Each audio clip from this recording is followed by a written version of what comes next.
नमो बुद्धाय.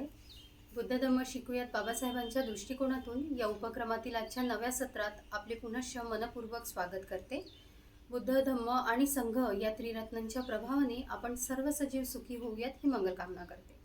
मित्रमैत्रिणींनो, आपण बुद्ध आणि त्यांचा धम्म हा ग्रंथ आचार्य BC वानखेडे सरांकडून शिकून घेत आहोत.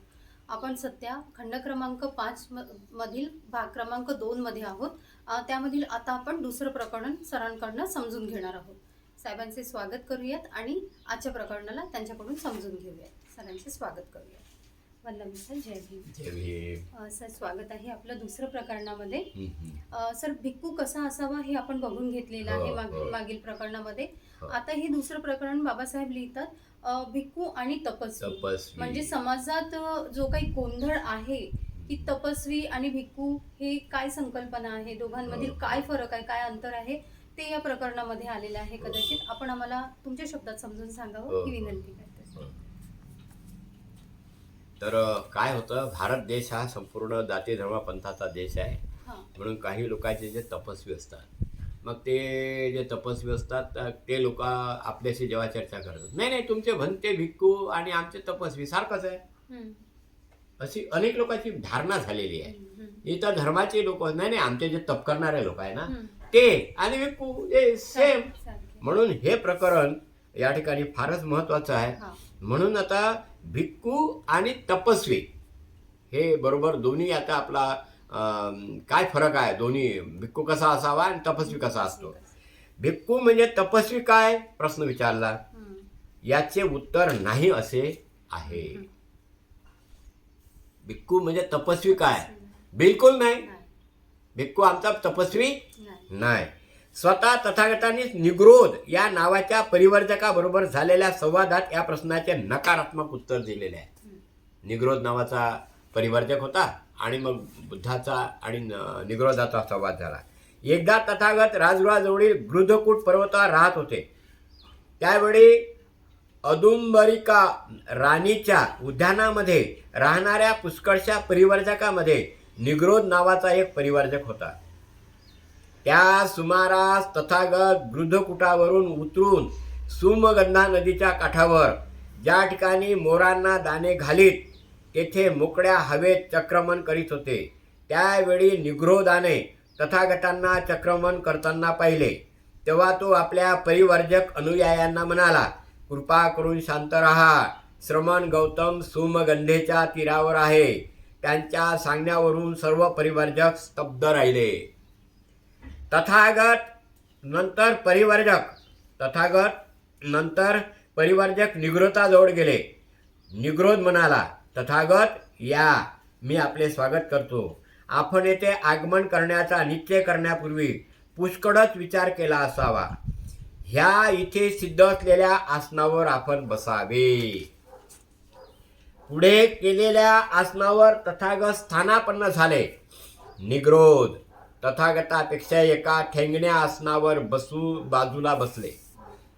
नंतर निग्रोध तथागतांना म्हणाला, श्रमण गौतमा, आमच्या ह्या अनुयायी समूहात आले आहेत म्हणून मी एक प्रश्न विचारतो. तथागतांना धर्म काय, आपल्या शिष्यांना ते काय धर्म विनय शिकवतात आणि असे तथागतांनी सुख प्राप्ती शिकविलेल्या शिष्य कशाला शरण जातात. सदाचरणाची मुख्य तत्वे कोणती, हे प्रश्न विचारले. कोणते प्रश्न विचारले. धर्म काय, तथागताचा धर्म काय, आपल्या शिष्यांना ते काय धर्म विनय शिकवतात आणि असे तथागतांनी सुख प्राप्ती शिकविलेले शिष्य कशाला शरण जातात.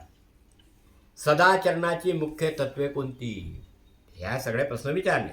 हे निग्रोध, ज्यांच्या दृष्टिकोन, निष्ठा आणि श्रद्धा भिन्न आहेत, त्या आपल्या शिष्यांना सुखप्राप्तीसाठी तथागत काय शिकवितात, त्यांचे अंतिम शरण्य काय आणि त्यांची सदाचरणाची मुख्य तत्वे कोणती, हे विनाभ्यास विना शिक्षण समजणे कठीण आहे. परंतु हे निग्रोध, तू आपल्या स्वतःच्या सिद्धांताविषयी आणि खरं तर जीवननिष्ठेविषयी प्रश्न विचार. स्वयपिंडेपासून काय साधते आणि काय साधत नाही याविषयी प्रश्न विचार. यावर निग्रोध तथागतांना म्हणाला, तथागत, आम्ही स्वयंक्लेशाचे तप करतो. आमच्या मते स्वयंक्लेश अत्यावश्यक आहेत, म्हणून आम्ही त्यांचा स्वीकार करतो. त्यापासून काय साधते आणि काय साधत नाही हे सांग. काय म्हणते निग्रोध? आम्ही स्वयंक्लेशाचे तप करतो. स्वतः आम्ही तप करतो. आपल्या स्वतःच्या क्लेश म्हणजे क्लेशाबद्दल तप करतो. निग्रोध, कल्पना कर की एक परिवर्जक वस्त्ररहित फिरतो आहे. त्याला काही विशिष्ट वाईट सवयी आहेत. तो आपले हात चाटतो. आपल्याकडे येणाऱ्यांना मान देत नाही. आपल्यासाठी मुद्दाम आणलेले किंवा तयार केलेले तो काहीच घेत नाही. आमंत्रणे स्वीकारत नाही. ज्यात अन्न शिजलेले आहे त्या भांड्यातले, उंबरठ्याच्या आत ठेवलेले, उखडातले, काट्याकुट्यावरचे, जात्यातले वगैरे काही घेत नाही. त्याचप्रमाणे एकत्र भोजन करीत असलेल्या दोन माणसाचे, गर्भवती स्त्रीचे, बाळंतिणी जवळचे, संभोगवत स्त्री जवळचे, दुष्काळातले, कुत्रा जवळ असला तर तेथले, ज्या ठिकाणी माशा घोंगावतात आहेत तेथले अन्न तो स्वीकारत नाही. मत्स्य, मांस, तीव्र मादक पेय किंवा पेज घेत नाही. असा तो परिवारजक असेल, तो कदाचित एकाच घरचे मागणारा, एकाच घास खाणारा, किंवा 2 घरी मागणारा 2च घास खाणारा, 7 घरी मागणारा 7 घास खाणारा असेल. तो 1 2 अथवा 7 दानावर उपजीविका करीत असेल. तो प्रति दिवशी एकदाच किंवा दिवसातून एकदा किंवा 7 दिवसातून एकदा अन्न भक्षण करीत असेल आणि अशा रीतीने नियमाप्रमाणे अर्ध्या अर्ध्या महिन्याच्या अंतराने अन्न सेवन करण्याची त्याची पद्धत असेल. तो शाक अथवा वनात उगवणारे तांदूळ अथवा निवार बीजे अथवा चामड्याचे तुकडे अथवा आटा अथवा भाताचा कोंडा, भाताचे पीठ अथवा कणी अथवा तेलबीजे अथवा गवत अथवा गाईचा चारा अथवा रानातील वाऱ्याने पडलेली फळे फुले खाऊन तो राहत असेल. तो जाडे भरडे तागाचे कापड अथवा प्रेतावरून फेकून दिलेले चिंध्या अथवा तिरिता, झाडाची वल्कले अथवा काडविटाची कातडी अथवा कुशतंतू अथवा मनुष्य केसापासून अथवा घोड्याच्या केसापासून बनवलेली कांबळी अथवा घुबडाच्या पिसापासून बनवलेले कपडे वापरीत असेल. त्याला डोक्याचे व दाढीचे केस उपडून काढण्याची सवय जडलेली असेल. तो सदैव उभा राहणारा, टाचावर बसणारा आणि टाचावर बसून पुढे सरकण्याचे श्रम करणारा, काट्याच्या अथवा लोखंडाच्या मेखाच्या बिछाण्यावर पहुडणारा, लाकडी फळीवर अथवा जमिनीवर एकटाच कुशीवर झोपणारा असेल. तो मळ आणि धूळ धारण करणारा, उघड्यावर राहणारा, वाटेल तेथे बसणारा, वंगडवाने पदार्थ खाणारा, पेय न पिणारा किंवा केवळ थंड पाणी पिणारा आणि सकाळ दुपार सायंकाळी स्नान करणारा असा तो असेल. हे सर्व करणाऱ्या हे निग्रोध, त्याने स्वयंक्लेशाचे व्रत पाळले किंवा नाही यापैकी तुम्ही काय मानणार? तथागत, या सर्व गोष्टी त्याने केल्या तर स्वयंक्लेशाचे तप त्याने पूर्ण केले असे आम्ही मानणार. म्हणजे बुद्धाने हे 6 वर्ष करून पाहिले सगळं. आता जे पाहिलं ना आपण वाचलेलं आहे पहिल्या खंडामध्ये. 6 वर्षे आलार कालम आणि उदकराम पुत्ताचे जेवढे काही ते ध्यान शिकून घेतले समाधीचे 8चे 8ही, त्याच्यानंतर छाक आम्ही लागले होते. तर ह्या सगळा अनुभव तथागतांना आहे. म्हणून त्या निग्रोध नावाच्या तपस्वीले म्हणते असं करणारा. तुम्ही याला काय म्हणणार? तर स्वयंक्लेशाचे तप पूर्ण केले आहे असं आम्ही त्याला मानणार जो हे करते. हे निग्रोधा, या स्वयंक्लेशाचे तप करणारा तथागताच्या मते अनेक परीने कलंकित झालेला असतो. असा काय असतो? अनेक प्रकारे कलंकित झालेला असतो. तथागत कलंकित कसा? निग्रोध म्हणते. निग्रोध, जेव्हा परिवारजक एखाद्या तपाचे व्रत धरतो तेव्हा त्या योगेस स्वयं संतुष्ट होऊन आपले ध्येय साधले आहे असे तो मानू लागतो. आणि निग्रोता हा परिवर्जकाचा जडणारा दोष आहे. जेव्हा तो एखादा तप करतो आणि ते तप करताना त्याला असं वाटते मी भयंकर चांगलं तप काय आहे, आणि त्याचाच त्याला अहंकार होतो. जेव्हा तो असे मानू लागतो तोच त्याचा दोष आहे.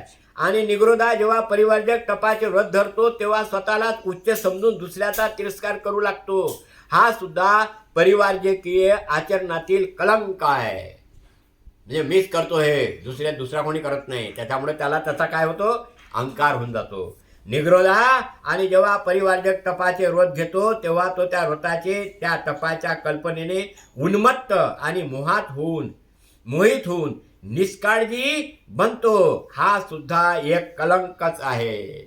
निष्काळजी आणि काय होतो तो, नाही माझ्यासारखा तपस्वी दुसरा कोण नाही, मी हे सगळं करत आहे, मला त्याची जाणीव आहे. निग्रोधा जेव्हा तपस्वी परिवार्जक तपाचे व्रत धरतो तेव्हा त्या योगाने त्याला देणग्या कीर्ती मिळते, लोकांचे लक्ष त्याच्याकडेच लागते. तो स्वयं संतुष्ट होऊन आपले ध्येय मिळाले आहे असे मानू लागतो. हाही परिवार्जकातील कलंकच आहे. अशा देणग्या कीर्ती आणि लोकांची नजर आपल्याकडे ओढून घेतल्याने तो परिवार्जक स्वतःला मोठा समजून अकुशल कर्म करू लागतो. हा सुद्धा परिवार्जकाचा दोष आहे. आणि पुन्हा हे निग्रोध दान देणग्या आणि कीर्ती मिळवल्यावर आणि लोकांचे लक्ष आपल्याकडे वेधून घेतल्यावर तो उन्मत्त बनून निष्काळजी होतो. हा सुद्धा तपस्व्यामधला कलंक आहे. आणि पुन्हा हे निग्रोध जेव्हा तपस्वी आपल्या साधनेला प्रारंभ करतो किंवा जेव्हा एखादे व्रत स्वीकारतो तेव्हा अन्नात भेद करू लागतो. तो म्हणतो हे मला योग्य आहे, ते मला योग्य नाही, आणि जे अयोग्य वाटते त्याचा तो बुद्धी पुरस्पर निषेध करतो. आणि ज्याला जे अन्न योग्य वाटते त्या संबंधी त्याला लोभ वाटतो, त्याने तो मोहित होतो, त्याचीच तो हाव धरतो. या प्रकारच्या अन्नात काही धोका नाही, हानिकारकता नाही असे मानून तो त्याचा उपभोग घेतो. हाही तपस्व्याच्या ठाईचा कलंक होय. आणि पुन्हा हे निग्रोधा दान धर्म कीर्ती लोकप्रियता मान याच्या लोभामुळे तो असा विचार करतो की राजा मला मान देईल, माझा सन्मान करील, त्याचे कर्मचारी क्षत्रिय ब्राह्मण गृहस्थ आणि मोठे आचार्यही मला मान देतील. हाही तपस्व्याच्या ठाईचा कलंक होय. आणि हे निग्रोध पुन्हा जो तपस्वी एखाद्या संन्यासी अथवा ब्राह्मणासंबंधी तक्रार करू लागतो की तो अमुक मनुष्य सर्व प्रकारच्या अन्नावर आपली उपजीविका करतो, तो कंदमुळे फळं शाक आणि धान्य बिया जात्यासारख्या आपल्या जबड्याने चघळतो, तरी सुद्धा लोक त्याला पवित्र मानतात. दुसऱ्यांना तिरस्कारणीय मानण्याची वृत्ती हा सुद्धा तपस्व्याच्या ठाई कलंक आहे. आणि हे निग्रोधा पुन्हा ज्यावेळी तो तपस्वी एखाद्या श्रमणाचा ब्राह्मणाचा लोक दानधर्माने मान सन्मान करतात त्यावेळी तो म्हणतो सुखोपभोग करणाऱ्या ह्या माणसाचा लोक सन्मान करीत आहे, दानधर्म करून त्याची पूजा करीत आहे, आणि मी खडतर तप आचरित असता मला मात्र मान देत नाहीत, दानधर्म करून माझी पूजा करत नाहीत. अशा रीतीनं मत्सराधीन होतो आणि लोकसंबंधी तक्रार करू लागतो. हा सुद्धा तपस्व्याच्या ठाई कलंक आहे, दोष आहे. आणि हे निग्रोधा जो तपस्वी गूढता धारण करतो, तुम्हाला अमुक एक मान्य आहे काय असा आपण प्रश्न केला असता ते अमान्य असूनही तो मान्य आहे असे म्हणतो, आणि मान्य असूनही अमान्य आहे असे म्हणतो. अशा रीतीनं तो बुद्धी पुरस्पर असत्य भाषण करतो. हाही तपस्व्याच्या ठाईचा कलंक आहे. आणि हे निग्रोधा पुन्हा तो तपस्वी क्रोधाधीन होणाऱ्या आणि शत्रुत्व धरण्याचा संभव आहे. हाही या तपस्व्याच्या ठाईचा कलंक आहे. आणि हे निग्रोधा पुन्हा तो तपस्वी ढोंगी आणि फसवा त्याचप्रमाणेच मत्सरी कृपण बनण्याचा संभव आहे. तो कपटी, काव्यबाज, निर्दय, पोकळ, डवली होतो. दुसऱ्यासंबंधी दुष्ट वासना बाळगून तो त्याच्या आहारी जातो. भ्रामक मते मनाशी बाळगून दैवी तर्कातील सिद्धांतावर तो श्रद्धा ठेवू लागतो. आपल्या अनुभवांना चुकीचा अर्थ चिकटवून लावतो. लोभी बनून त्याग भावना विसरू लागतो. हाही तपस्व्याचा ठाईचा असणारा कलंक आहे, दोष आहे. निग्रोधा, या सर्व गोष्टी तप आणि स्वयक्लेश ह्याच्या मार्गातील कलंक आहेत असे तुला वाटत नाही काय? होय तथागता, तप आणि स्वयक्लेशाच्या मार्गातील हे सर्व कलंक आहेत. ह्यापैकी एखाद्याचं कलंकाने काय, परंतु सर्वांच्या सर्वच कलंकाने तपस्वी दूषित होण्याचा संभव आहे. भिक्खूंनी हे कलंक आपल्याला जडू देता कामा नये.